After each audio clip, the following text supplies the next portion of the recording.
Joining me now for more is Sky News contributor Kosha Gada. Kosha, it took Trump just one phone call to do what the Biden administration has failed to do for the last 4 years, and that's get Mexico to take some real meaningful action to help stop the illegal immigration crisis. Donald Trump spoke with Mexico President Claudia Sheinbaum Pardo, and he promptly put out this release saying she has agreed to stop migration through Mexico and into the United States, effectively closing our southern border. Surely it can't be that simple. This is the Trump effect on full display. Now, the president of Mexico is new. She just won election in June. She just came into office in October. So she is not that familiar yet firsthand with Trump, but I think she's going to learn. And this phone call was her initiation. Look, I think the chessboard still has many moves to go. But Trump does have a blueprint, because he did this before with a couple presidents ago when he negotiated the Safe in Mexico deal, where people coming from other parts of the world into Mexico can get safe harbor there and can't come over into the U.S., as well as tariffs and all these things. He's tried them. He's seen what's worked. He's going to push it, hopefully, even harder this time. And clearly the previous administration didn't want to do anything. Otherwise, they would have. Well, no, and they dismantled what he was doing, like the Stay in Mexico policy. That was very, very effective. Now, Kamala's campaign chair, Jen O'Malley-Dillon, has complained about how the media let Kamala Harris down and lost her the election. This is incredible, because the media coverage was almost universally positive for Kamala Harris, 84% positive, and almost entirely negative for Donald Trump, 98% negative, according to the Media Research Centre. But let's have a listen here to Jen O'Malley-Dillon. Being up against a narrative that we weren't doing anything, or we were afraid to have interviews, is completely bull. And also, took hold a little bit. And we just gave us another thing we had to fight back for that Trump never had to worry about. Really, it seems like they are clueless about what really happened, why they lost so badly, how they squandered so much money, how they squandered all that goodwill from the media and positive coverage.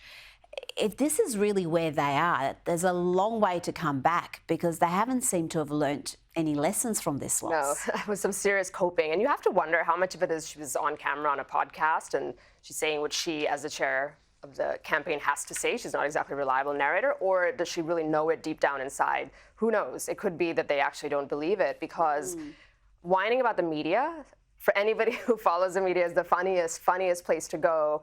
And when she was complaining that Trump didn't have to stand up to the unfair media the way she had to, he only had to stand up to being called a convicted felon and a rapist and an insurrectionist and so many other things. A fascist. Yeah, he had stories just absolutely manufactured to paint a crisis, whether it's the bloodbath or the Fine People hoax, which 7 years later the media was still repeating despite it being debunked. I mean, there's so many examples. We could be here all day. Right. But surely she's got her own reputation and credibility there. So to go on camera and say that, she looks like a fool. She does, and that is interesting, because they are going to be regrouping for whoever's next in her own career. And David Plouffe was off camera there, but he's a smart guy, one of Obama's people. He has been in other media saying that she just was a really flawed candidate, in as nicely put as he can say that. But she seems to be going all in and finding a bogeyman, which happens to be the media for her. And I'll tell you how badly they were going. They've revealed that popular internet show Hot Ones turned down their demands to interview Kamala Harris, apparently because they didn't want to get political.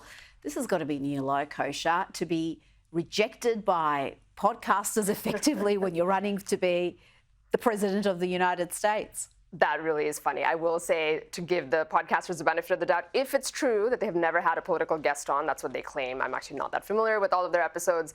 Good for them in this overly political world that we live in. If there's one podcast out there, say, trying to be pure, that's great. But it is a low for her. And you know what the biggest one is? Instead of whining about that one, Joe Rogan, everybody knows how that story went. She had an opportunity to be interviewed by him, passed it up, or didn't want it to be the free-flowing 3-hour format that he's known for, and that is a way she could have gotten cut through to 15 million people, and she blew it. Well, O'Malley-Dillon also revealed just how they botched that. Again, I don't know if she's lying or whether this is an admission, but Kamala was even in Texas and she still messed this up, and it seemed to be, oh, well, we can't put aside an entire day. The world's biggest podcast, right. You surely can. I don't actually believe that. I think they were smart enough to know that it would have been a train wreck. She would not be able, if she can't deal with The View and the softball questions from them, how's she going to deal with Joe Rogan, who asks probing questions and wants to have a real conversation? And you need the intellectual stamina to go through 3 hours unedited with him. She couldn't have done it. And it's, again, easy to blame easy to blame her schedule, as if you can't fly in, do an interview and fly out. She's got a jet. She had over $1 billion to play with. I'm sure she could have got there. Now, another left-leaning mayor, this one of Tucson, is that how I pronounce it, in Arizona, Regina Romero, says she's going to do everything she can to stop mass deportations. She says they're cruel. I am deeply troubled by President-elect Trump's plans for mass deportation. I believe they are cruel and immoral. I will work with our police chief to make sure that our focus remains on protecting and serving Tucsonans. I am unwavering in my commitment to this fight.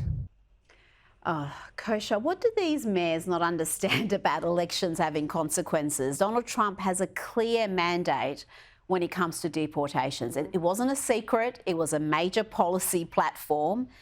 And he's won. He's won everything. He's won the House. He's won the popular vote. He's won the presidency. Exactly what are they? And his approval rating is high, and support for this issue in particular has only trended in one direction. And something like 70% of Americans support some version or some quantum of mass deportations.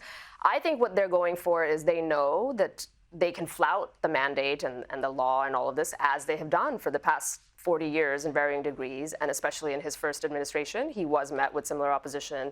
They're doing it right now. The mayor of Denver came out last week. She's come out now. So they're basically pointing to the sanctuary cities that they run, or states, and they're saying, you know, we don't support it. Let's see what you're going to do. And the number one question on everybody's mind is this time going to be different? Where, you know, Trump did a little bit last time, but he didn't go scorched earth. And will he this time, given that the public sentiment is on his side, and he's much more emboldened, I think, given the mandate that he's received. And given the person who's put in charge of that particular area, I think it is going to be scorched earth. Could it be a strategy here for Republicans to say, okay, you want to be a sanctuary city, you want to be a sanctuary state, fine.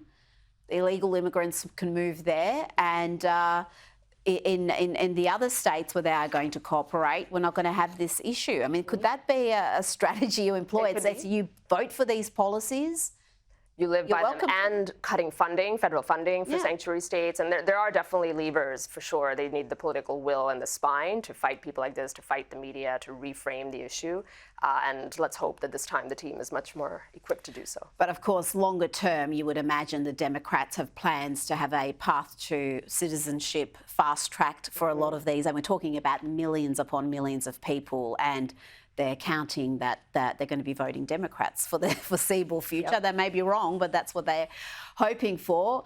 Now, let's talk about this story. This is incredible. A story about DEI training, a study that looked into its impact, was supposed to be published by the New York Times and Bloomberg, but they reportedly decided not to publish the story after the results of the study went very differently to what they imagined. The study, in fact, found that DEI policies, we're talking about diversity, equity, inclusion, DEI training actually makes people see prejudice where it does not exist. It results in increased hostility, promotes agreement with extreme rhetoric, such as adapted Adolf Hitler quotes.